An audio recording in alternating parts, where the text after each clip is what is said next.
down. You cut the hardcore crew chewing the fat. You cut us shooting the shit. You cut us in the moment.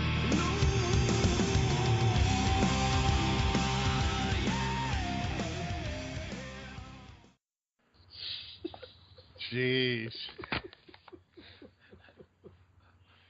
Welcome, guys. We are in the moment. Of course, Andy is ranting about his favorite new Target. The new Target, and that's Viscera's widow. Andy, you just haven't given up on her yet, have you? No, Viscera's slag. Viscera's slag. Wow. You can say Andy's on a mission. He's a man on a mission. Yeah, he's a man on a mission indeed. Wow. I'm still not winning these ashes yet on eBay. How much did you put on there for? Did you ask for $2? $15, because that's what she normally charges. I thought that's what you were charging in bed. God, you'd have to give me $14.99 change. Ugly whore. Well, you know what? Speaking of women, why don't we get on, guys? Because you know what? This week. This Sunday is WrestleMania 30, guys. And on our main show, we will be doing our WrestleMania picks. So we're kind of moving things up here to our In the Moment, and so we're gonna move things right along tonight, guys. So of course, you know what that means. Oh no. Oh yes. We're gonna be doing the Super FMK right here on In the Moment. And ladies and gentlemen, tonight, Super FMK goes to the extreme. Bring your candlesticks, bring your chairs, bring your Singapore canes, get the tables, because this is going to be... Where's my frying pan? And don't forget the penicillin. And leave New Jack home, because we don't need blood everywhere. Tonight, my dear buddies, we've got quite a group of women, and one that we're not too sure of yet, but I will look into it and find out through a friend. I still protest that one. I still protest that. It's on Wikipedia. It's on ECW. It says that she was an ECW lady or woman, whatever you want to call it. We all we all reserve judgment on it, but according to ECW, the original, she is a woman. Okay, fellas, sit down, get ready. Let me give you your FMK choices. Here she is. She's now the current wife of the innovator of violence, Tommy Dreamer, Beulah McGillicuddy. She can put Stacy Keibler's legs to shame.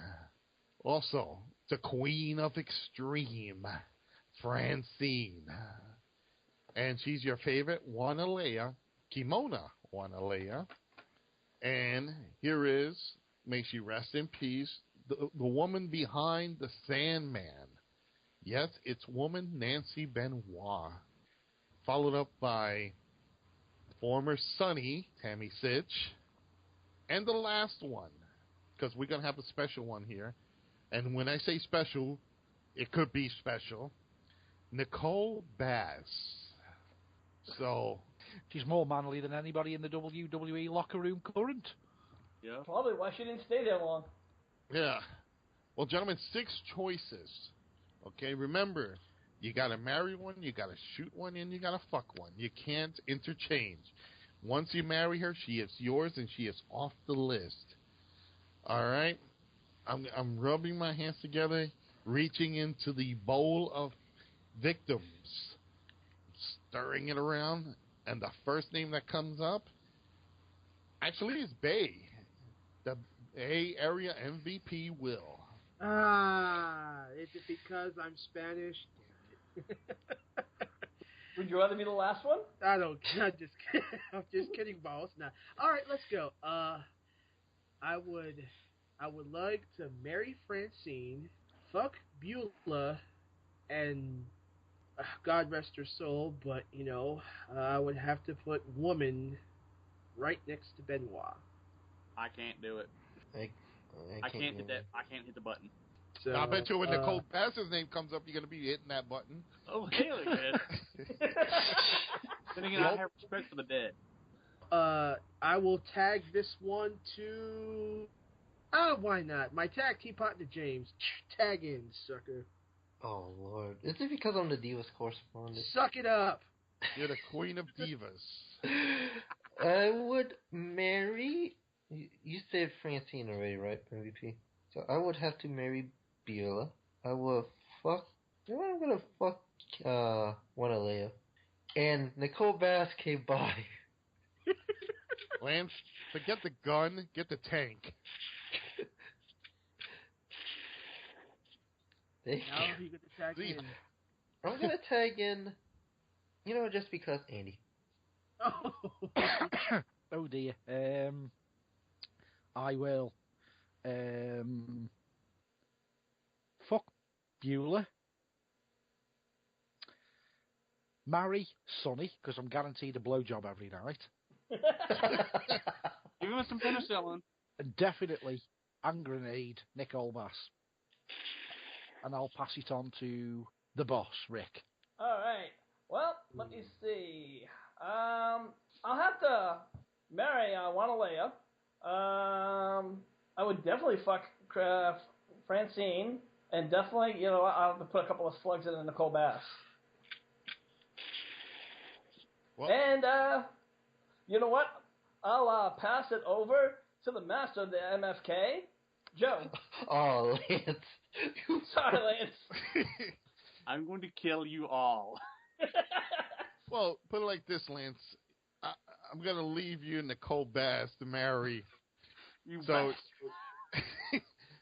if she was alive today, absolutely, I would take Nancy Benoit. That would be my marry. I'll have to marry that.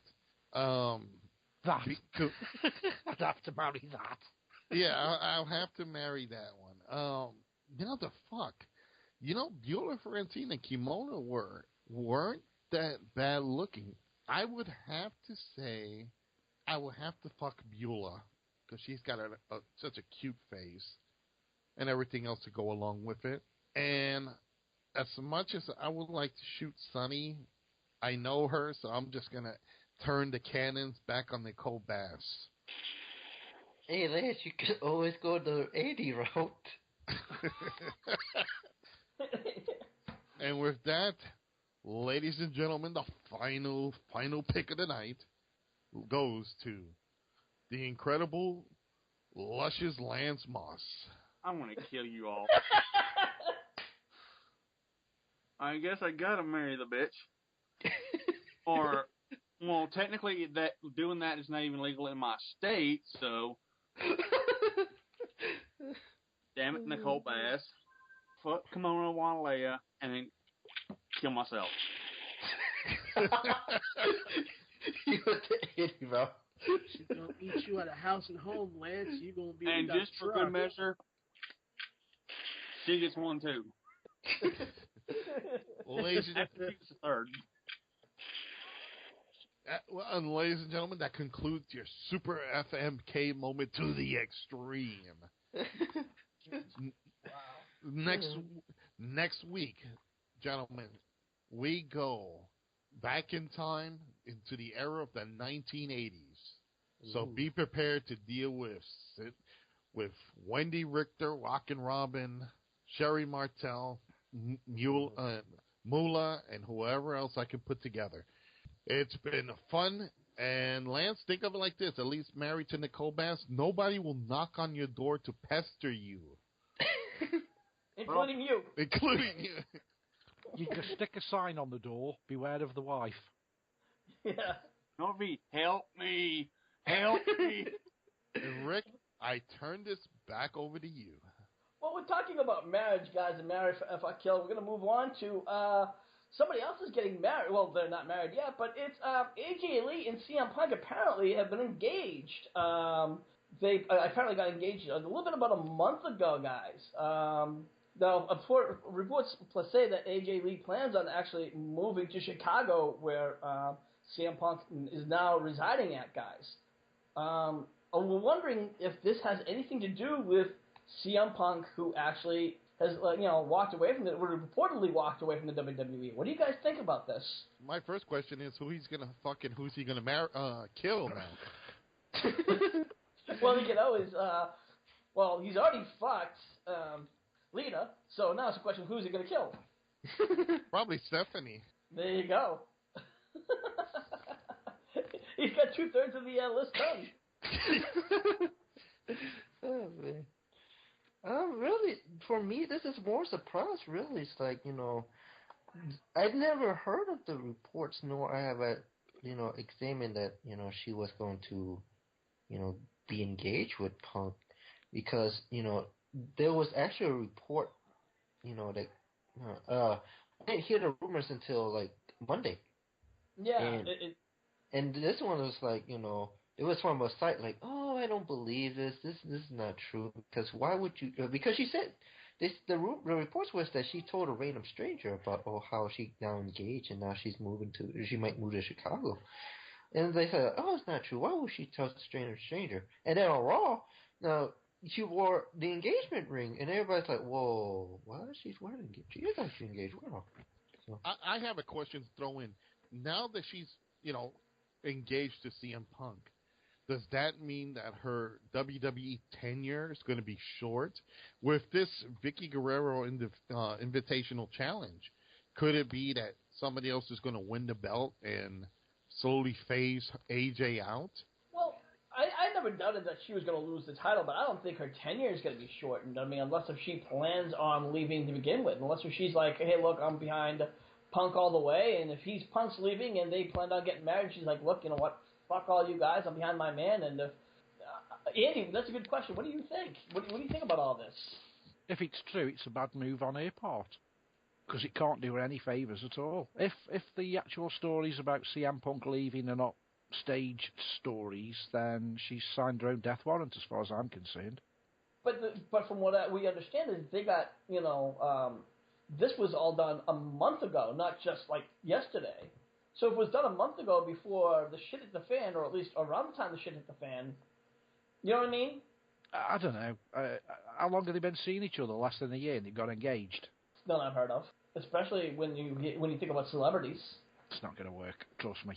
I can't be doing with people that they fall in love with somebody and within less than a year they're engaged and married. I don't know any that work. Hey, you know what? You know somebody in a year. You can't.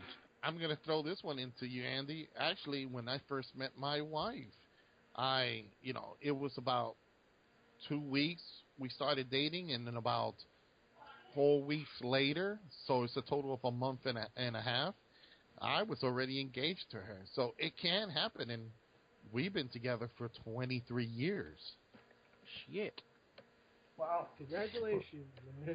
Yeah. Well, answer your question. I don't think she would, with this engagement, she would leave because I think she just loves to be in the wrestling industry, in WWE. I don't think she's leaving.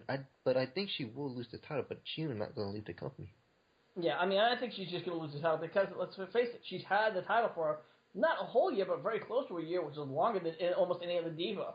And the fact that there's 14 women in the ring at the same time, the chances of her keeping that title is slim to none. If she keeps the title, what's that say about the whole diva division? That they suck. That's basically what the WWE is going to say. That none of them is worth anything. So, I'm sorry. I don't see that happening. Will, your thoughts? Well, I kind of agree with you on that, Rick. You pretty much took the words out of my mouth on this one. This is not all positive as it goes forward. So, we'll be looking for a broom. We'll be looking for a vacuum. We'll be looking for something to clean this mess. Sorry, short but to the point. Yeah, I have to agree with you there. You know what? While we're talking, again, we're kind of going on this whole concept of relationships. You know what, guys? You know what, Andy, let me ask you a question. You've been in relationships and you've had your heart broken. Have you ever gotten a revenge on anyone who's ever broken your heart? Have you ever wanted to get revenge? Oh, yeah, I wanted to. It's never happened. Of course, and I'm going to tell you, you know what? Well, there's a video here that was on YouTube Word Search of the Week called Cheating Girlfriend. I'm going to tell you, this video, this guy got a perfect revenge, guys, and you have got to see this video. And I'm going to tell you, and all of our viewers on HWR, this is a service, a personal service. If you have a girlfriend who cheats on you, don't just let it go. Don't just let her walk away from you. Find out what her biggest fear is and get back at her, guys. Because I'm going to tell you, whoever did this said, hey, this girlfriend's cheating on me. She would put another cock up at her, and she says, well, you know what? I'll give her 1,000 more cocks. Just watch the video. There it is, guys. Go check out this video, and I'm going to tell you guys, when I watched this video, I was like, wow. The only thing is, the fucking idiot stuck in the back of his own car, so he'd have to clean the fuckers out. What a dick. You know what, though? I'd pay for the cleanup. It's worth that cleaning, though. Wouldn't you have to say? Oh, no, I'd make sure... And you know, who's to say it's not her car? Who's to say it's not a rent-a-car? I would definitely do something. That's what... Because he gets in another car. Just do what my friend did. It worked a treat. What's that? Typed up a fictitious VD clinic call-up. We believe that you've been sleeping with such and such a body, and she's been in to the VD clinic and checked in positive. We need you to come in and undergo some tests for your own safety and health. Oh, this is just so much more. So much more. Look at her. She is flipping out. Look at that. Mm-hmm. You're going to tell, you know. Funnily enough, the guy dumped the girl and went to the VD clinic and had his Jap-eye checked out. Well, let me ask you a question. How would you see, you know, would you not, I mean, what do you think about this video when you see it? Is this not a retribution in the perfect way, in the best way, or what? I mean, this is just like one of these things that you don't want to happen to you, but it did, and you know what? Cheating is a and then just looking at it now, you wonder what's gonna happen next. As she opens it up, he's wondering that it's gonna be a nothing but a big pile. Que viva la chinga! She's jumping up there. And guys, I saw that, and that is our YouTube word search of the week. Cheating girlfriend, guys. And I'm telling you, she had that comment, and I'm gonna tell you, it's we're usually a wrestling-oriented site, but when I saw that, I'm like, and the fucked up part is, this jack shit showed me that. I'm like, oh, that's it. That is our YouTube word search of the week, guys. As we're moving on, guys, Paul Orndorff was actually ripping on the WWE and Hulk Hogan of all people, Andy. So I'm sure that this might be something you might be interested in. Hulk Hogan, he talked about today's product, and he said that it's been so downgraded. You know, you look at boxing and MMAs, and he said that people are just watching that, and they find that more believable rather than WWE. He just say that it's, you know, that somebody has to lose a tooth or have a black eye for it to be believable. And then he said when he worked with Hulk Hogan, you know, it worked because he was the heel who ran the show and ran the matches. I worked off Hulk Hogan. Hulk Hogan did the best to work off me because he'd never been able to keep up with me. I did what was with Hogan, and that was together good. We were two Florida boys. Wasn't buddy-buddy with him. He did weigh 300 pounds, but I weighed 240, and I was a badass, and he wasn't. What do you think about this? Mr. Wonderful, Paul Orndorff. I mean, what the hell's he famous for? Having blonde hair? Well, that's just the point. I mean, at the point in time when he was back in the 80s, he was pretty much running neck to neck with Hulk Hogan. He was Hulk Hogan's heel. But the problem with the WWE would never let anyone rise above Hulk Hogan. They would never let anyone else but Hulk Hogan hold the title. And that's just the way the WWE was. He felt that he could have held the title at the time. Joe, your thoughts about Paul Orndorff? Do you think Paul Orndorff could have been a world champion if they'd given him the title? Or do you think... You know, Paul Orndorff, as good as he wasn't as great, you know, as he believes he is. In the wrestling business, there's always the ones who become champions, and then there's the ones that just chase the champions. And Paul Orndorff was that one guy you can use to chase the champion. You know, and they never gave him a real fair shot. If you notice throughout his WWE career, all he did was flip-flop back and forth. He was a good guy, then a bad guy, then a good guy. So while he talks about, being in the same league as Hogan, I think, folks, the real question is, should Roddy Piper should have been the world champion, because he was a far greater talent and performer than Paul Orndorff. My opinion is, Paul is just blowing a lot of, shit into the wind because he knows Hulk Hogan is back again popular. So you think this is sour grapes, more or less? Absolutely. Absolutely. I think he's just like, why couldn't they call me in, huh? I was there for WrestleMania 1. Why couldn't they call me? It's just that load of stuff. I mean, even when he, back in the day, I don't think he really even had a lot of great mic skills. I don't remember him saying anything really phenomenally great. Absolutely not. That's why he had Bobby Heenan as a manager. All right. Lance, what do you think of? Do you remember Paul Orndorff at all, or do you remember any of his great matches? Yeah, but I've seen some through a few here and there, but yeah, to me it sounds like Joe said, sour grapes. Yeah. The only thing I really remember from him was that pile driver that he did. Other than that, I don't really remember anything else. I think he was just kind of like dust in the wind, unfortunately. And the only thing I really have to agree with him, James, is the fact that he thinks that the WWE has been kind of a little bit watered down. Wouldn't you agree? I agree, because really, WWE gets so predictable because we all think, this not gonna happen. Oh, look, it didn't happen. It's just like, it's not believable anymore. Especially the fact that now we have Total Divas, and it kind of breaks more with that reality and stuff within WWE. Rick, let me chime in something real quick. And this is for the panel. Do you think that the reason the WWE is so predictable and how it's really not as it's really lacklusting on a lot of things. It's lacking a lot of things.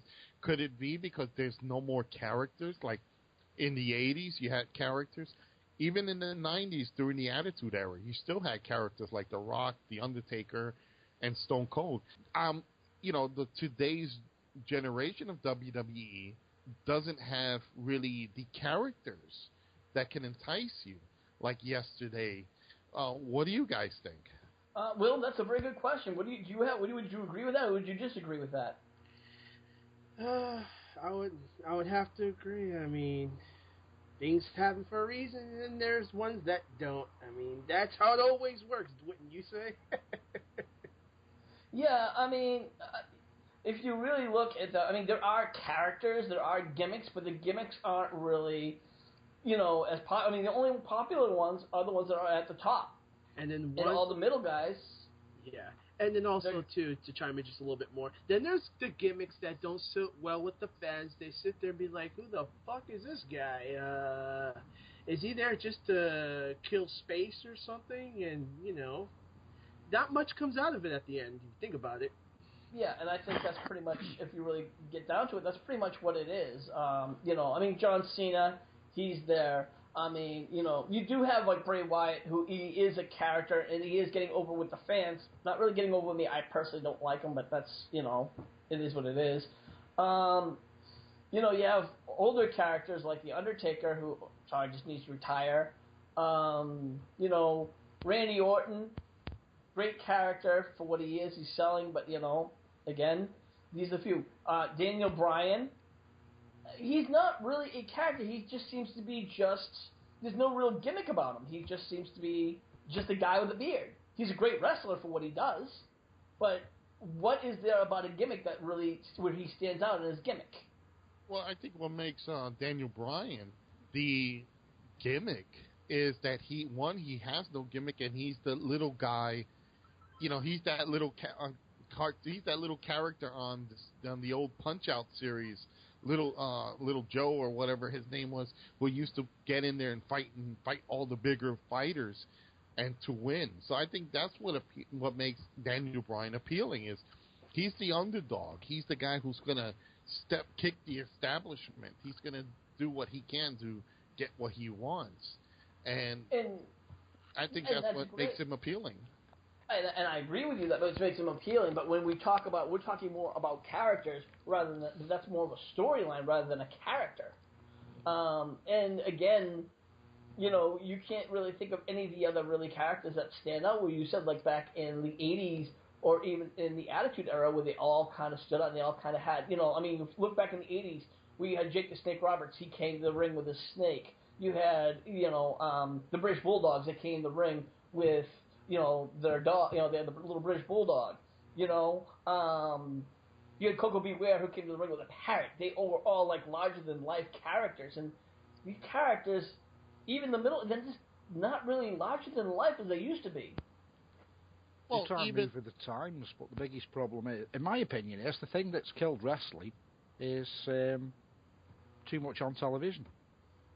I agree. Well, you know, it's actually funny that that you guys mentioned it. I was actually listening to an interview earlier today with Dave Benoit, which is Chris Benoit's son, and he says that what really killed wrestling was the fact of what happened with his father. He thinks that if his father had never died in the way he did, wrestling would still be PG-14 and everything would still be going the way it is today. What do you guys agree with that, or do you guys disagree?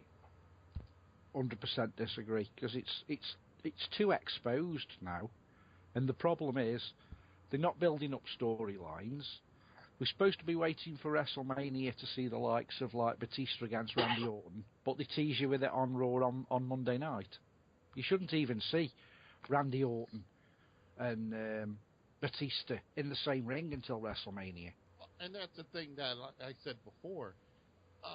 Is it to the point right now that it's, you know, let's go back a couple of years, you know, when you used to see the participants for a match at WrestleMania, they will tease like a clash, but they never actually clashed. It was always, they were either pulled apart or they never really made that connection.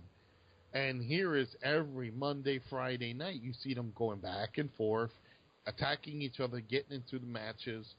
It's like you already seen them before. So what makes it appealing? What makes this WrestleMania something that you could sit back and say, I've seen that 1,000 times. Oh, I've seen this 1,000,000 times. Yeah, I think I've seen that 100,000 billion times. I think I've argued about that even before, and I think even after WrestleMania, we're going to see some of these same matches. I mean, maybe not necessarily the multiple matches or even the Battle Royals, but we're going to see a lot of these same, you know, types of matches. They've done it before on other pay-per-views. And it's just like, okay, we saw this match last night. Oh, we saw this. You know, it just, I totally agree with you guys. Absolutely agree. And it's just something that's just never stops. I don't understand how they think apart from the diehards, the people that will buy WrestleMania because it's something they do, like when you wake up in the morning, the first thing you do is have a cup of coffee, a cigarette, and shit. Not necessarily in that order. But imagine if Lennox Lewis was fighting Mike Tyson, and they have 3 matches before the pay-per-view. Are you going to buy the pay-per-view? No, I've already seen the match, thank you. Exactly. We've already seen... I don't think there's one match that we haven't actually seen on Raw or SmackDown leading up to WrestleMania. No. We've even seen Brock Lesnar having a go at The Undertaker. So you can't even say, oh, Brock Lesnar had a go at The Undertaker. He has, and he has on more than one occasion. I used to get really hyped up when I was like younger, watching WrestleMania, when you waited for this big thing where somebody like, let's use an example, Bret the Hitman Hart against Stone Cold Steve Austin, Iron Man match. You'd never seen them in the ring together, and when you hear one of them's music and the other person's music, and then they both finally get in the ring together, you think, well, I never thought this was going to happen. Happens every week on Raw. Well, you know what? Here's the thing. And this is my question, and I'm going to throw this to Lance and also to Rick. Should the WWE go back to hiring, you know, jobbers to put over the talent during the Monday and Friday just to build up the pay-per-view like they used to back in the 80s? They've got enough in. They've got enough in the OVW, whatever they want to call it now, to do that. Yeah, he's not wrong. You know, and Go ahead. It would change things up a notch on the same shit, different day. Because somebody said on one of the wrestling shows that the WWE have got something like 250 people in their stables. Why do we keep saying this? Why do we keep seeing the same 20 on Mondays and Fridays? Because they're too busy trying to push the same people because they're so worried about marketing and merchandising and pushing and pay-per-views, and it's like, that's the problem. And I hate to say it, it's Vince McMahon who's, again, so worried about, they might slip. And it's like... just before Christmas, we had this. Everyone was getting hyped up about this new woman who's come from arm wrestling, and they show pictures of her, and she looks awesome, and you think, I'd like to see her in a match. What's she doing? Learning how to wrestle for the next 12 months? Because that's what everything on the spoilers and the dirt sheets I'm reading. They're now putting her in to learn to wrestle, but they've already put her out there in the public eye. This is the new world champion. She's going to be the world champion. Look at the muscles on her, and she's quite attractive. But we're not going to give her a contract for a year. Yeah, nice work, Triple H. Well, I hate to say it, but look at, Paige. Paige was in the Indies. And Paige, everybody was coming, when she found out she was coming to NXT, like, oh, Paige is great, Paige is great. Now, Paige has been in NXT for, well over a year at least. And while Paige is still in NXT, they're still releasing people into the up into the main rosters. People like Emma, people like Summer Rae have been, like, superseding her. Why? What's the reason for this? Do you know why? I've hit the nail on the head, why people like Moxie, and I'll just use him because I hate the bloke anyway, and people like Moxie and Wade Barrett will never make it big in the WWE. And even the WWE should understand this, but they don't. But I know one person in the panel that will understand what I'm going to say. Joe, when you've been... I don't care if Moxley's been wrestling 35,000 years. He's been wrestling 35,000 years in front of piss-poor audiences and no TV cameras. It's like learning to drive, but not learning to drive correctly. When you go for your test, you won't pass because you've picked up too many bad habits. That guy has never fought in front of a TV camera in his life, that John Moxley, until he started to work for people like Ring of Honor and the WWE now, and he's got no camera presence. He hasn't got a clue where the camera is. He hasn't got a clue how to work a camera. The guy is clueless because he's got too many hours under his belt doing it the old-fashioned way. For those of you who don't know who John Moxley is, he's talking about Dean Ambrose. Yeah, he's completely clueless, and it's something you can't learn. You can learn from day one, but when you've been doing it for 5 or 6 years, not having to worry where there's a camera, have I got this guy in a headlock so the camera can see it's a headlock? When you've been doing that for 5 years and you don't have to worry about a camera, it doesn't matter where you put the headlock on in the ring.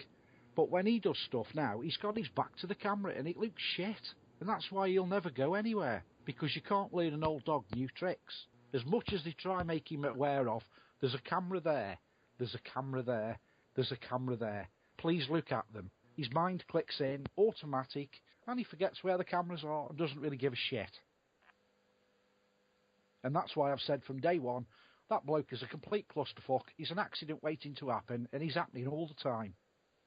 But on the flip side, when you have wrestlers who come right in from the NXT who have no real wrestling skill, and they're just picking up them, look where their wrestling, look at the difference between a wrestling ability between wrestlers who have been wrestling in the indies for 4 or 5 years, or even 6 or 7 years. There is a significant difference. Wouldn't you agree, Joe?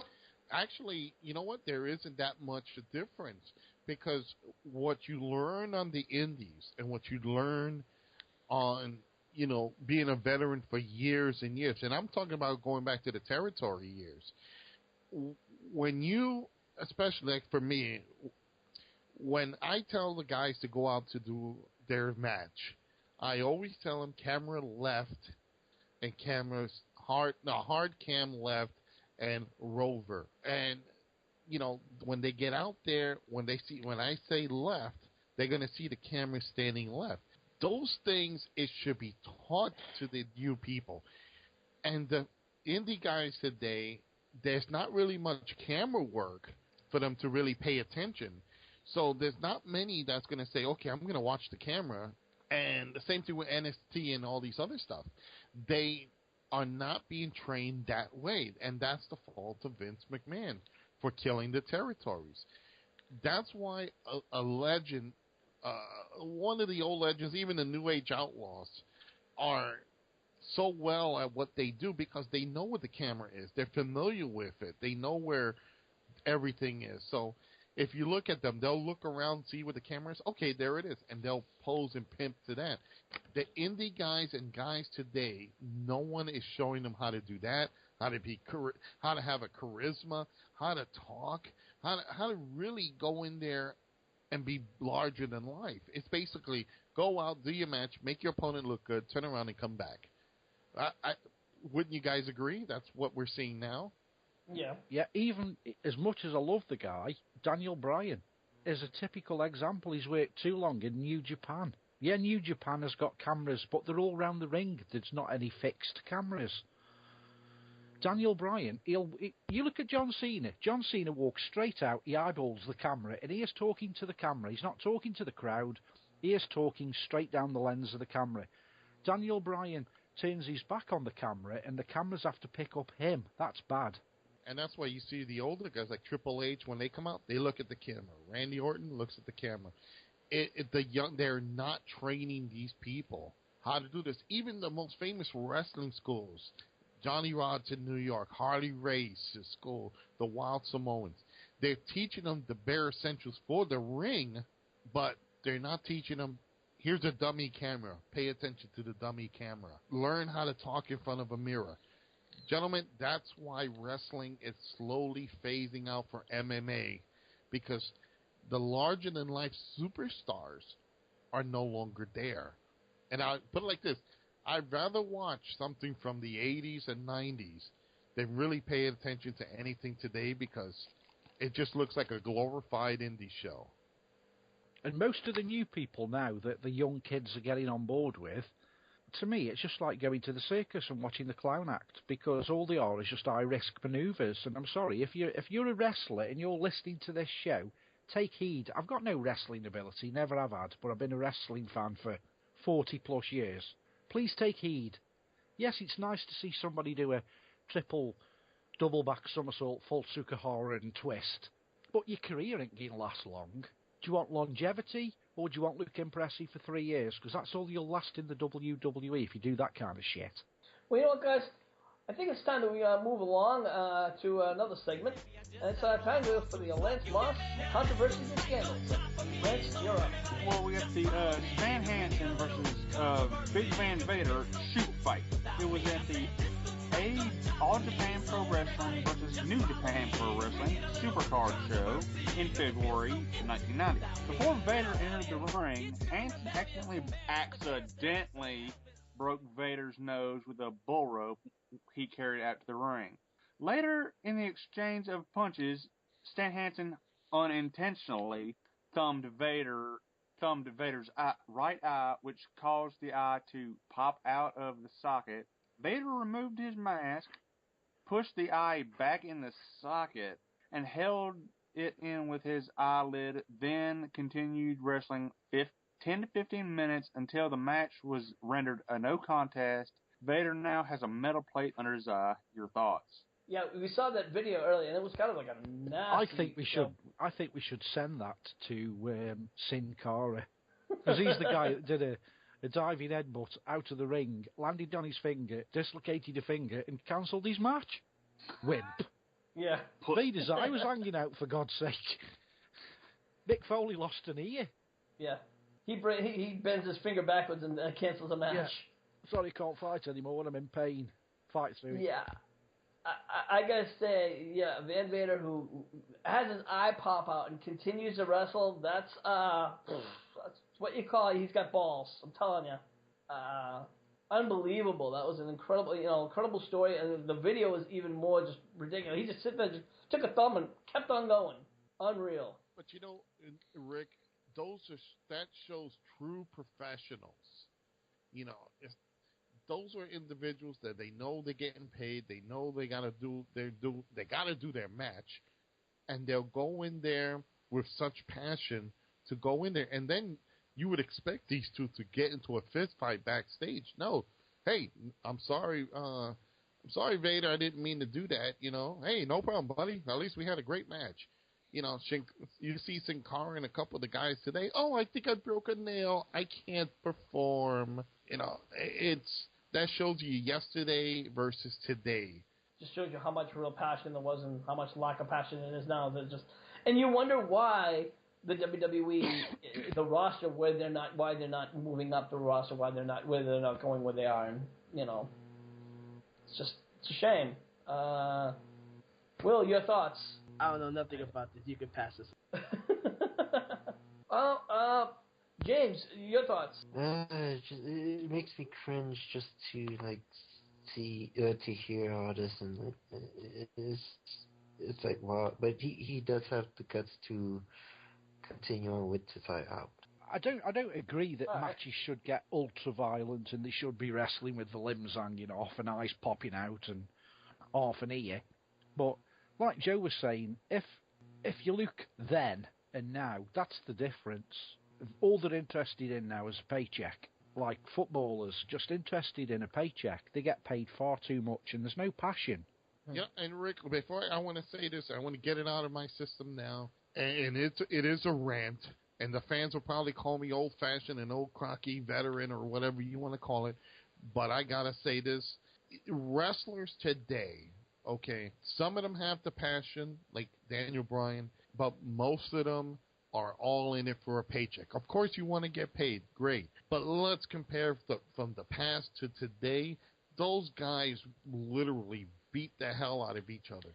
Terry Funk, Vader, Hanson, you can go down the list of guys who took a beating and kept on going for the show because they knew this was what's making, this is their bread and butter. This is how they were going to make it. That's how they're going to put food on the table for their families. These guys, and then, you know what made it worse? They traveled in packed cars to the next arena while these guys... I remember hearing stories like that. For less money, show money, nothing, like $25 to $30 a show. Absolutely. And here you got guys like CM Punk and all these other people traveling around in buses, fancy, custom buses and planes. They don't have to group together to do stuff. I think if they would toughen up on these, athletes today, they would be much better off. I mean, you know what they should do? If it was me, I'd take them all, fire them all, and put them back into a legit wrestling school with these veteran guys to train them. Beat the hell out of them, and let's see how good they are when they return to the ring. And I bet you once they completed 6 months of beatings from Stan Hansen, Terry Funk, the other Funks, and the Samoans. Hell, if Hiro Masuda was alive today, these guys would be back. They would be 100% better than what they are today. And I'm sorry, folks, I have to take up that time, but I have to get that rant out. Well, I think that's where I get back to wrestlers who are in the indies as opposed to wrestlers who come right from NXT. I mean, obviously, every wrestler has to go through their development program, but if you put them right in the NXT program, they're like being cookie-cutter wrestlers, and they're not going to have that appreciation for the business. They're not going to have that, little bit of grit in them. Look at CM Punk, who pretty much grew up from backyard wrestling to indie wrestling to the ROH.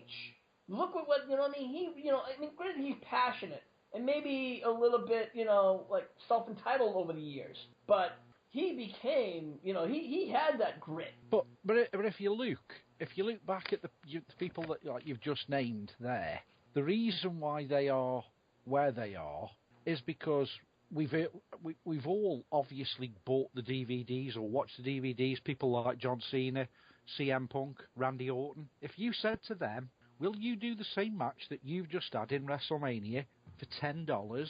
They would have a match for $10. Most of these new wrestlers now are in it for the big lifestyle. I don't think. I don't believe that. I think if you asked John Cena to have a match for $10, I think John Cena would probably laugh in your face. No, I'm talking hypothetically. They've even said in their own video, money is nothing. Oh, it's They want. Of course, they're going to say that in their video. They want to go. Their dream is like most people's dream. If you're a wrestler, and I've heard wrestlers even come on our show and say this statement I'm going to make now is untrue. Who are you trying to fool? Because you're certainly not fooling me. Every single wrestler, no matter what independent company you work for, you want to be the main dude at WrestleMania. If you don't want to be the main character at WrestleMania, what the fuck are you doing wrestling? Because everyone should have a goal.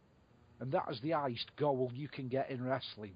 If you don't want to get to that goal, go and work in Walmart because you're in the wrong profession. And I agree. We've heard several independent wrestlers say that. Everybody who does the lottery wants to win. If you knew you weren't going to win, it was guaranteed you weren't going to win, would you go and buy a lottery ticket? No. But I think those... You know the odds are against you, and you know the odds are you won't lose. But there's that possibility that you could win, so you buy a ticket. If you knew you weren't going to win, and you were never going to win, even if you got the winning ticket, it would be disqualified, you wouldn't buy a ticket. True. So we all want to be rich.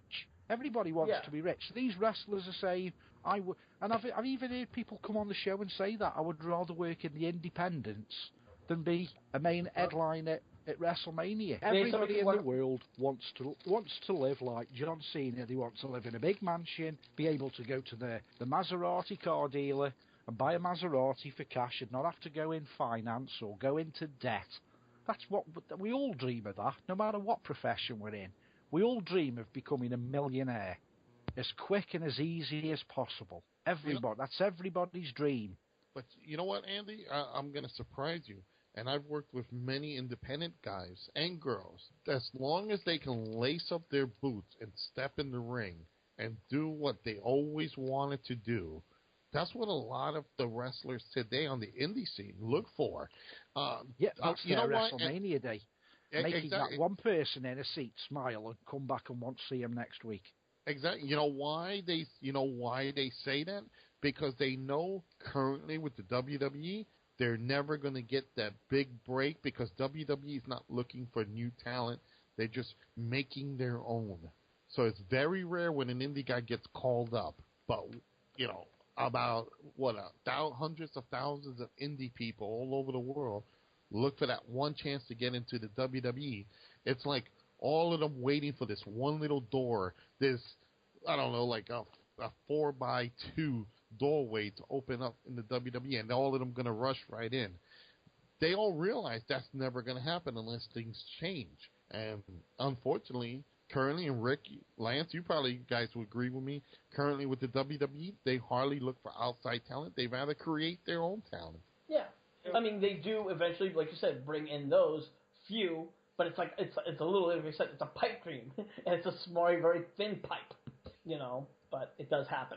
Lance? Yeah, I mean, but the pipe's about as small small and as big around as one of them coffee sticks you serve coffee with. There's like, that's about as big around as one of them as the pipe is. They ain't basically, they're trying to make it in-house so I ain't got to reteach a style to them because it's been said the WWE style. I found it funny about sometime last year, people were getting hurt doing the WWE style. And yet, it was supposed to be the safest, and it took at least a good quarter of the roster out. Well, guys, I think we're going to wrap this up right now as we get ready for our main show, as we get ready to talk about WrestleMania, which is coming up this Sunday. We're going to talk about our picks. Andy, where can everyone find you at? Yes, you can find me at www.stokehaunted.com. Nothing at all to do with wrestling, but I have got another life. Joe, you are the classic wrestling manager. Where can everybody find you at? Well, they can find me on Facebook.com at Joseph Knight Manager right now. I'm also having my new webpage is going to be up soon. It's going to be called Joseph Knight Classic Style Manager. So be on the lookout for that. I'll bring it up when it's ready. Lance, we know that you're over at Lance Moss TV at YouTube.com. Why don't you tell everyone what's going on over there? Album reviews, NASCAR discussion videos, Redneck Gourmet cooking videos, and basically whatever's popped in my head. We have the iVlog tag team in the house. First, he's from the Who Dat Temple, James from the Big Easy. James, what do you got going on? Same stuff as usual. It's iVlog.tv/user/fatboy504. And I want to read a tweet of the week that we did not go on. From the Iron Sheik. On the Iron Sheik. Martin Bolton, best singer. Hashtag April Fools. Martin Bolton is the biggest low-life piece of dead dog shit, jabroni, no good motherfucker. Thank you, Sheiky Baby. And then, of course, we have his tag team partner. He's the Bay Area MVP, known as Will. Will, what's up? Nothing, man. We same thing like James, and just waiting for 2 lovely matches on SmackDown. Hooray! And just basically get ready for Mania. That's pretty much it. Nothing else on the menu right now. And, of course, you can always find us over on our Facebook page. That's facebook.com/Hardcore Wrestling Radio. You can also find us over at our YouTube page. That's youtube.com/HWR Show. Make sure you like us. Make sure you hit that subscribe button. It only takes you a minute. You can follow us on all of our shows.